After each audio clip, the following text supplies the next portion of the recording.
ಫಸ್ಟ್ನೇ ಎಲ್ಲ ವೀಕ್ಷಕರಿಗೂ ನಮಸ್ಕಾರಗಳು. ನಿಜವಾಗಲೂ ಹೇಳಬೇಕು ಅಂತಂದರೆ ಇಂಜಿನಿಯರಿಂಗ್ ವಿದ್ಯಾರ್ಥಿಗಳಿಗೆ ಜಾಬ್ಗಳು ತುಂಬ ಇದೆ. ಆದರೆ ವಿದ್ಯಾರ್ಥಿಗಳು ಅದನ್ನು ಅರ್ಥ ಮಾಡ್ಕೋತಿಲ್ಲ.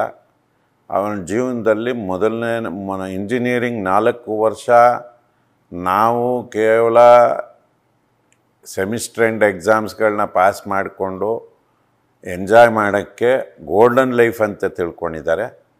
ನಾನು ಒಂದು ಎಕ್ಸಾಂಪಲ್ ರೀಸೆಂಟಾಗಿ ಹೇಳಬೇಕು ಅಂತಂದರೆ, ನಮ್ಮ ಇನ್ಫೋಸಿಸ್ನವರು ಯಾವ ಕಾಲೇಜಿಗೆ ವಿಸಿಟ್ ಮಾಡಿಲ್ಲ, ಅಂದರೆ ಅವರು ರಿಕ್ರೂಟ್ಮೆಂಟ್ಗೆ ವಿಸಿಟ್ ಮಾಡಿಲ್ಲ, ಅಂಥ ಕಾಲೇಜುಗಳಿಗೆ ಪೂಲ್ ಕ್ಯಾಂಪಸ್ ಮಾಡಿದ್ರು.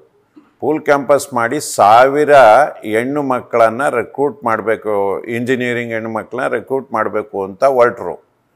4 ಕಡೆ ನಾವು ರಿಕ್ರೂಟ್ಮೆಂಟ್ ಟೆಸ್ಟ್ಗಳನ್ನ ಮಾಡಿ 6000 ವಿದ್ಯಾರ್ಥಿಗಳು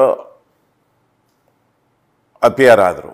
ಆದರೆ ಕೇವಲ 382 ವಿದ್ಯಾರ್ಥಿಗಳು ಸೆಲೆಕ್ಟ್ ಆದರು. ಇನ್ನೂ 600 ಶಾರ್ಟೇಜು. ಜಾಬ್ ಇದೆ, ಬಟ್ ಟ್ಯಾಲೆಂಟು ಇಲ್ಲ. ಟ್ಯಾಲೆಂಟ್ ಇಲ್ಲದೆ ಇರೋದಕ್ಕೆ ಕಾರಣ ಅವರು ಸ್ಟೂಡೆಂಟ್ ಲೈಫಲ್ಲೇ ಒಂದಷ್ಟು ಸ್ಕಿಲ್ಗಳಿಗೆ ಎಕ್ಸ್ಪೋಸ್ ಆಗಬೇಕು. ನಾವು ಸ್ಕಿಲ್ಗಳನ್ನ ಹೇಳಿದಾಗ ಅವರು ನೆಗ್ಲೆಕ್ಟ್ ಮಾಡ್ತಾರೆ. ಆ ಕಾರಣದಿಂದ ಇವತ್ತು ಜಾಬ್ ಇದೆ, ಬಟ್ ಆ ಜಾಬಿಗೆ ಬೇಕಾದಂಥ ಟ್ಯಾಲೆಂಟೆಡ್ ಇಂಜಿನಿಯರ್ಗಳು ಇಲ್ಲ.